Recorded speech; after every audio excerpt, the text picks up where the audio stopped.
සුබ දවසක් ඔයාලා හැමෝටම. අද මම ඔයාලට කියන්න යන්නේ අම්පාර නගරයට නම හැදුන හැටි.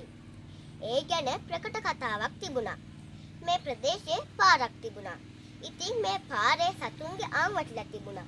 ඉතින් ඒ පාරේ සතුන්ගේ අං වැටිලා තිබුණ නිසා අතීතයේ උදවිය කිව්වා අම්පාර කියලා. ඉතින් ඒ මං කිව්වේ ප්‍රකට කතාවනේ. මේ ගැන ප්‍රවාද කතාවක් තිබුණා. හැබැයි ප්‍රවාද කතාව නම් සපුරා වෙනස්. මේ ප්‍රදේශයේ අඹ ආරක් තිබුණා.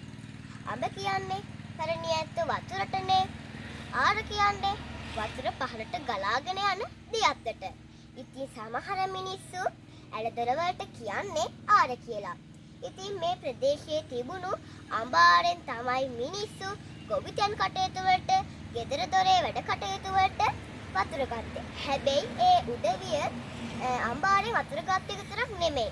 නිතරම අම්බාර කියලා තියෙනවා.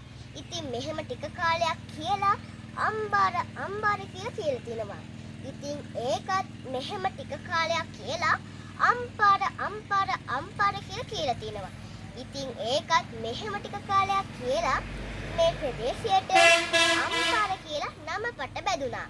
මම මේ විස්තර ටික දැනගත්තේ මහින්ද කුමාර දලුපොත මාමගෙන්.